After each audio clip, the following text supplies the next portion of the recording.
région Sud vous présente Planète Locale.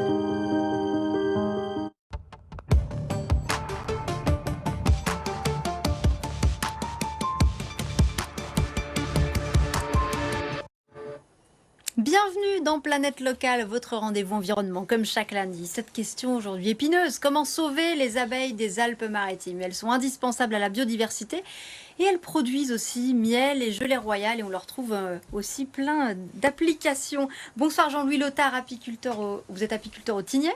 Oui.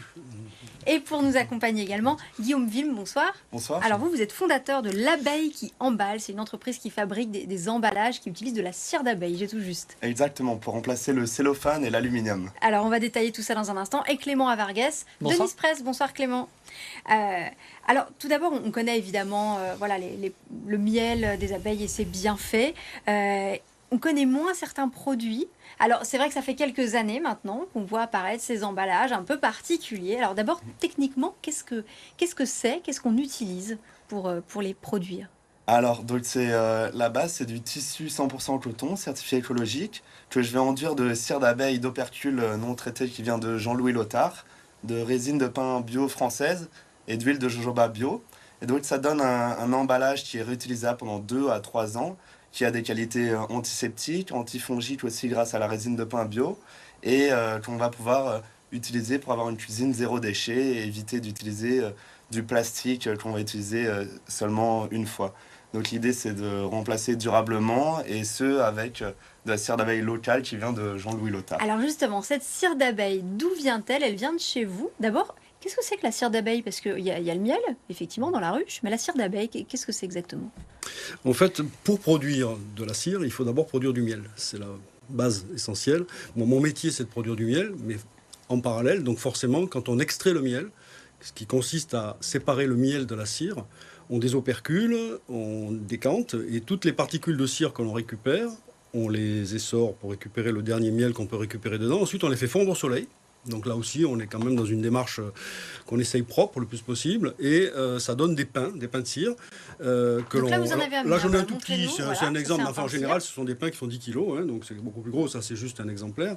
Et donc, cette cire pure d'abeille, qui vient donc de l'extraction du miel, peut être utilisée à différents usages. Le premier usage pour nous, bien avant toute autre chose, c'est de le remettre dans les ruches sous forme de plaques de cire Oui. gaufrée. Donc on redonne ça aux abeilles. En fait, c'est un cercle très vertueux. La cire que l'on prend au moment de l'extraction, on la leur redonne dans les ruches sous forme de cire pure, simplement, sous la forme de plaques, qu'elles vont étirer en construisant à nouveau de la cire pour faire les fameuses alvéoles que tout le monde a déjà vu, tout le monde a connaît. déjà Voilà. vu. Donc elles construisent les alvéoles de chaque côté de la plaque de cire gaufrée.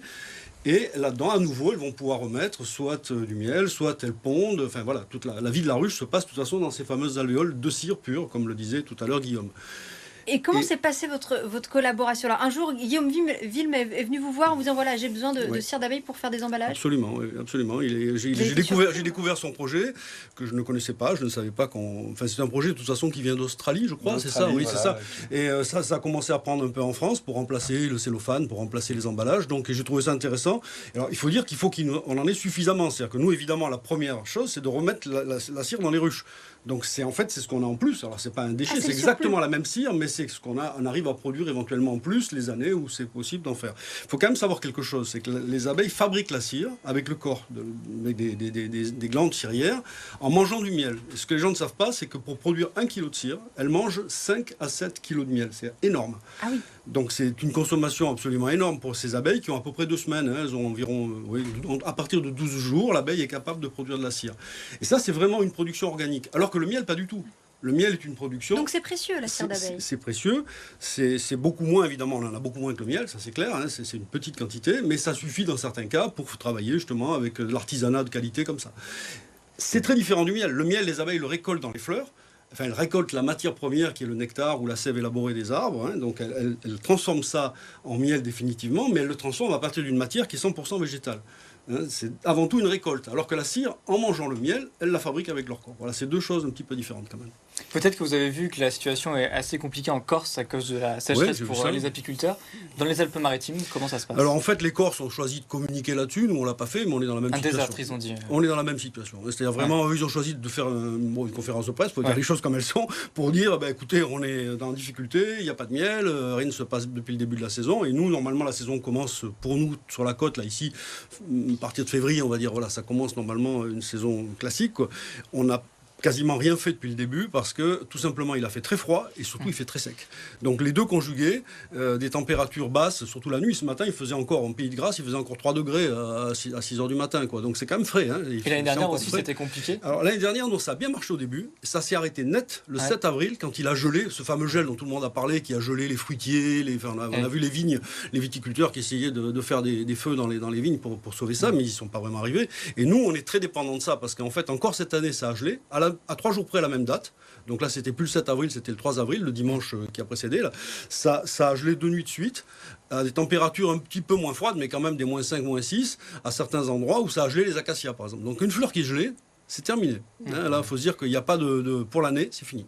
Donc effectivement, ce sont des C'est une récoltes situation difficile. qui sont toujours fragiles, Aléatoire. fragiles chaque année. En tout cas, je me retourne vers vous. Guillaume Wilm, avec ces emballages à base de cire d'abeille, avec de la cire d'abeille, l'idée c'est aussi une démarche plus globale, on est bien d'accord. Il y a une idée globale derrière ça, c'est quoi? C'est diminuer nos déchets? Totalement, diminuer nos déchets. Donc moi je fais du surf depuis tout petit et beaucoup d'activités nautiques comme de l'apnée, etc. Et je suis engagé dans plusieurs assos locales, dont Opération Mer Propre et Surfrider Foundation. Et je retrouve quand je vais surfer ou plonger du plastique, des pneus, des emballages en tout genre qui viennent de la consommation à usage unique. Et en fait, mon projet, c'est amener avec couleur, consommation locale, une alternative durable et essayer de changer les modes de consommation et de donner une approche en montrant que c'est simple et finalement ça peut être aussi ludique et coloré pour amener un monde avec moins de plastique et moins de déchets. Une petite solution, mais au moins qui a le mérite d'être concrète. Voilà, exactement. C'est clé en main. Donc, avec les emballages en cire d'abeille, on arrête d'utiliser du cellophane. Mais une personne qui va commencer à arrêter le cellophane va aussi peut-être éviter les bouteilles en plastique à usage unique ou revoir certains modes de consommation. Donc l'idée, c'est que ça amène aussi une réflexion sur la quantité de déchets qu'on génère. Totalement une réflexion et puis d'avoir une approche sur la consommation locale aussi, se retourner vers les petits commerces, peut-être acheter du miel à un apiculteur local, aller au marché. Donc c'est tout, valoriser l'artisanat et parler de cette pollution plastique qui m'est vraiment chère parce que j'ai vu beaucoup d'animaux marins, etc. Et c'est triste de voir autant de plastique et de savoir qu'ils doivent subsister dans ces conditions. Donc, alors, vous voyez en aval, si je puis dire, cette pollution dans la mer. Et puis en amont, on imagine aussi que la population d'abeilles, est-ce que vous la voyez diminuer au fil du temps? C'est pas flagrant? C'est pas ça. C'est vrai, mais c'est pas partout tout le temps. Ouais. Voilà, donc il faut pas en faire une généralité. Il y a des moments où les abeilles se portent bien. Il suffit par exemple qu'on ait une belle mielée, ce qu'on n'a pas vraiment en ce moment. Mais la saison n'est pas finie, soyons optimistes. Et par contre, oui, c'est vrai qu'il y a des moments où on dit les abeilles disparaissent. En fait, non, c'est qu'il y a des accidents graves, soit dus à des pesticides, dus à d'autres choses dans certaines régions. On n'est pas la région la plus touchée par ça. On n'est pas une région agricolement touchée par les pesticides. Oui, parce que les pesticides, ça fait partie vraiment des principaux facteurs qui portent atteinte aux populations. Oui, c'est pas le seul, mais ça fait partie. Et nous pratiquons une apiculture, enfin je dis nous au sens large, les apiculteurs de Provence, dont je suis, pratiquons une apiculture pastorale, c'est-à-dire qu'on transhume dans des espaces naturels. Dans la plupart des cas, ce sont du maquis, de la garrigue, de la forêt, des moyennes montagnes, différents types de végétation et de fleurs vers lesquelles on se dirige avec les abeilles pour produire différents miels. En fait, toute une gamme. Là, j'en ai amené 3 pour montrer un exemple. Mais voilà, donc c'est ça le métier. On est dans des milieux sauvages. Donc la végétation est spontanée. On n'est pas sur des cultures avec des fongicides, des herbicides, des insecticides. C'est quoi qui met le plus en danger les abeilles, en fait? C'est les produits phytosanitaires? Qu'est-ce qu'il y a d'autre? Il y a beaucoup de choses. Le changement climatique est un vrai problème. Il faut le dire quand même. Donc les variations de température, les dérèglements. Voilà. J'ai entendu parler, c'est très récent. C'est une étude qui vient de sortir il y a 2-3 jours, là, qui est sortie, qui montre la pollution pollution des lacs de montagne dans les Pyrénées, par exemple, bon, c'est pas notre cas, on n'est pas dans les Pyrénées, mais en haute altitude, ils comprennent pas parce qu'il n'y a rien à côté. Et en fait, ce sont les plaines qui sont en contrebas des Pyrénées, côté français, donc tout ce qui est grandes plaines agricoles avec du tournesol, du colza, du maïs, des céréales, etc., qui récupèrent les poussières de pesticides, qui les envoient en altitude et ça retombe dans les lacs de montagne. Vous voyez, donc c'est quand même compliqué. Il faut se dire que bon, de là à dire qu'on est pollué partout, c'est pas vrai. Il y a des moments où les abeilles se portent très bien dans des environnements qui sont quand même magnifiques. Heureusement que ce métier reste un beau métier quand même. Mais oui, il y a des dangers pour les abeilles. Oui. Peut-être en un seul exemple, parce qu'on n'a pas beaucoup de temps. On parle beaucoup de résilience. Il y a eu plusieurs saisons compliquées pour les apiculteurs. Oui. Qu'est-ce que vous pouvez mettre en place de façon peut-être un peu simple pour justement éviter ces crises? Il n'y a pas une solution. En fait, un exemple.